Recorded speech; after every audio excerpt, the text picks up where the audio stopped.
Avec vous, Nicolas Poincaré. Et les invités les plus glamour du cinéma français sont avec nous en direct ce soir. Bonsoir André Tautou et Romain Duris. Bonsoir. Bonsoir. Avec Bruno Kras, on est content de recevoir à la fois Amélie Poulain, l'auberge espagnole, les poupées russes et surtout Chloé et Colin, le couple mythique de L'écume des jours, le roman de Boris Vian, adapté par Michel Gondry qui sort en salle mercredi après-demain avec vous deux, mais aussi avec Omar Sy et Gad Elmaleh, entre autres. Dites-moi, L'écume des jours, c'est un roman qui a marqué des générations d'adolescents. Vous aussi, vous l'aviez lu à 15, à 16 ans, Audrey Tautou ? Moi aussi, j'en fais partie. Je fais partie de celles et ceux qui ont été émus, bouleversés. Et par Chloé en particulier ? Non, par l'histoire et par toute la fantaisie, par l'histoire d'amour en fait, que je trouvais vraiment romanesque enfin voilà. Et puis par toute cette fantaisie, voilà, l'explosion de cet imaginaire, de toutes ces inventions, voilà, ça m'avait beaucoup touchée. Romain Duris. Moi, je suis l'autre exemple. Je fais partie de ceux qui n'ont pas aimé. Ah oui ? Et qui étaient contents de pas aimer. À quel âge ? À 15 ans, il y a des choses qu'on aime et puis d'autres qu'on n'aime pas. J'aimais pas. Pour faire le rebelle ? Sûrement. Vous préfériez l'accroche-cœur ? Je préférais Salinger, je préférais, je sais pas, d'autres auteurs, mais j'aimais pas. Mais comme quoi, le film me plaît quand même. Et Donc, finalement, alors vous l'avez relu, j'imagine, je l'ai avant le tournage ? relu, j'ai trouvé d'autres profondeurs aujourd'hui à mon âge que je n'avais pas vu étant plus jeune. Et voilà. Et le film, en plus, met en avant tout ça et est beaucoup plus, j'ai l'impression, mature et moderne forcément que le livre. Audrey, vous dites que vous aimiez le livre, mais vous pensiez interpréter Chloé un jour ? Ah, pas du tout. Absolument pas. Pourquoi ? Ah non, parce que c'était à une époque où je pensais même pas interpréter qui que ce soit un jour. Voilà. Pas du tout, parce que le personnage vous semblait loin de vous, non ? Pas spécialement ? Ah non, pas du tout. Non, pas du tout. Puis je pense que Chloé, elle est suffisamment floue, si je puis dire, pour qu'on se sente proche, qui que nous soyons. Alors justement, vous l'avez incarnée un peu plus peut-être qu'elle est dans le roman, non ? Dans le roman, il faut le rappeler pour ceux qui ne l'auraient pas lu, c'est une jeune femme qui meurt. C'est une histoire triste, l'écume des jours. Oui, c'est une histoire triste, mais dans le film aussi, hein, on n'a pas changé ça. Non, mais je disais, elle est plus incarnée. Elle Oui, existe plus oui, que dans- en fait, c'était important pour le film que les personnages aient un tout petit peu plus de profondeur, de dimension que ce qu'ils pouvaient avoir dans le livre où ils étaient davantage passifs dans l'histoire, un peu victimes. Et c'est vrai que là, on lui a donné, enfin Michel a eu envie de lui donner un peu plus, oui, de caractère, de tempérament, de force. Bruno Kras. En fait, Michel Gondry aurait pu avoir recours aux effets numériques modernes.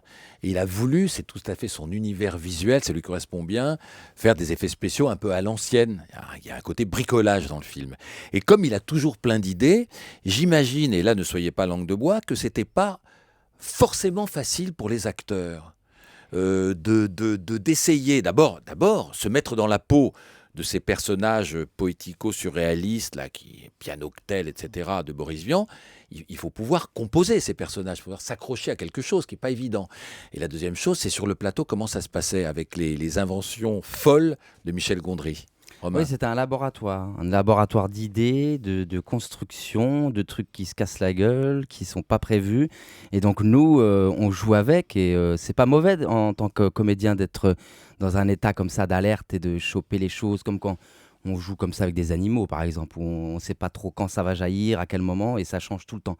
Donc nous, ça nous met dans un... C'est pas ça ? Si, c'est ça, c'est C'est ça, exactement c'est un peu ça. des- Mais en fait, ça dépend un peu des jours aussi.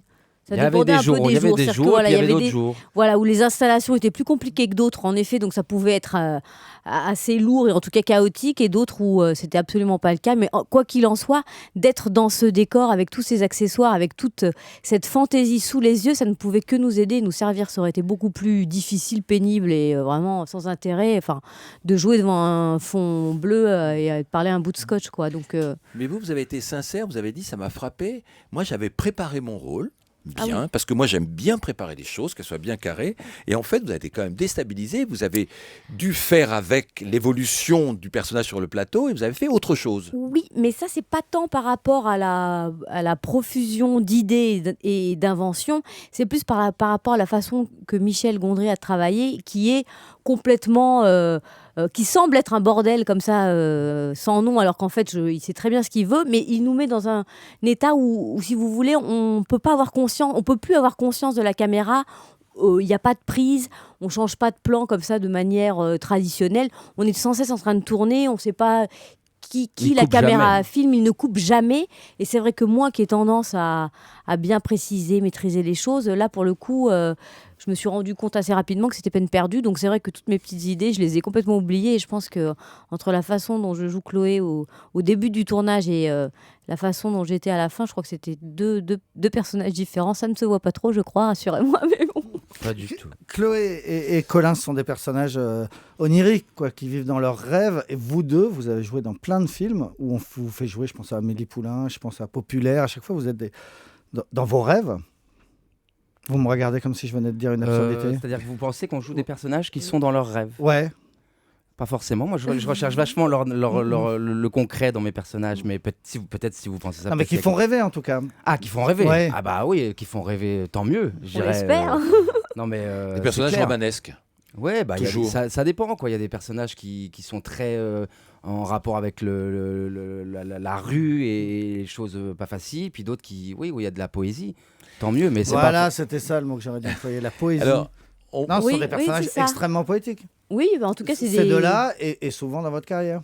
Mais parce que c'est des personnages où l'amour a beaucoup d'importance, je crois aussi. Mais c'est vrai que là, ce sont des personnages et un couple et une histoire d'amour qui est particulièrement poétique. Ouais. Et alors Omar Sy, c'est comment Oui. de tourner avec lui? c'est un poète.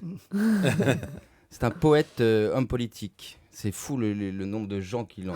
Ah oui, je c'est parle pour vrai, la ouais. popularité. Ah oui, oui, le nombre c'est de fou, gens ouais. qui le reconnaissent, ils ont le sourire. Il y a quelque chose qui marche comme ça dans le.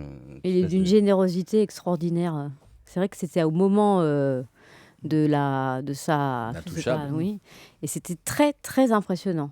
Mais il est toujours gentil. Enfin, moi, je l'ai découvert, rencontré pendant ce tournage. Et c'est vrai que ça a été vraiment une extraordinaire. Et il est très bon, hein, il a surprise. fait évoluer son Mm. personnage. Parce que dans le livre, encore une fois, c'est pareil. Nicolas, il est pas si.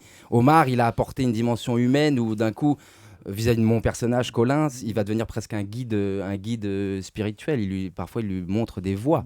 C'est un intellectuel en fait, c'est ça qu'il faut expliquer. Omar Sy dans le rôle d'un intellectuel. C'est un Et homme ça passe complet. très bien. Bah oui.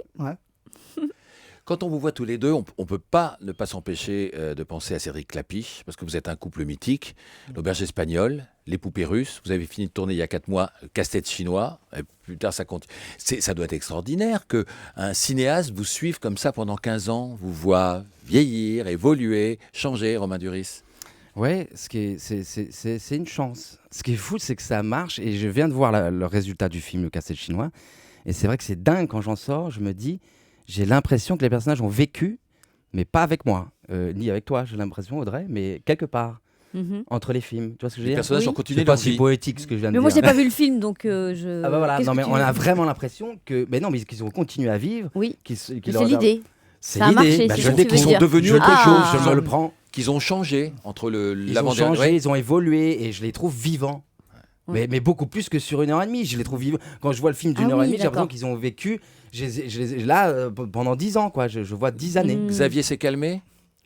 Non. Non, le C'est personnage. toujours un espèce de chaos autour de lui. Après, il a des problèmes un peu plus qui deviennent plus matures. Oui, bien sûr, il a plus de responsabilités qu'avant. Et alors ça sort quand ça? La suite donc des poupées russes et de l'auberge espagnole, En Casse-tête décembre. chinois. Ah oui, ben on a le temps. Entre-temps, Audrey Tautou, vous allez être la maîtresse de cérémonie du Festival de Cannes. Et alors là, je me demande pourquoi vous avez dit oui. Parce que quand on lit vos interviews, vous dites que vous êtes d'une timidité maladive, Oh, que non, vous non, détestez non. les tapis rouges, les photographes, les Non, robes ça, de soirée. il y a un petit peu de caricature là-dessous quand même, la preuve. Sinon, je n'aurais pas accepté ce grand honneur. Je suis très, très heureuse. Je ne sais pas très bien encore comment les choses vont se dérouler pour moi. Voilà, j'attends. Vous comptez préparer un peu? Parce que vous vous souvenez, Sophie Marceau, elle n'avait pas tellement préparé. C'est autre chose. Oui, bien sûr. Ah, non, je vais écrire un texte. Je suis en train un petit peu là. Et le fait Je de le cogite. faire devant Steven Spielberg, entre autres, Et oui, ça a participé à ça mon vous fait pas peur? plaisir. Ah Non. non, ça me fait pas peur. Enfin, je serais évidemment pétrifiée, Ouais. mais non. Il faut le prendre, il faut en profiter. De toute façon, c'est une expérience tellement unique dans une vie que c'est comme ça que je vais essayer de vivre la chose. Et en attendant, donc mercredi, on ira voir L'écume des jours en salle. C'est un film européen avec Audrey Tautou et Romain Duris. Et le réalisateur Michel Gondry sera l'invité de Bérangère Bond tout à l'heure à 21h dans des clics et des claques. Merci beaucoup d'être Merci. venu nous voir. Merci à vous. Merci. Dans un instant, David Abiquière puis Nicolas Canteloup.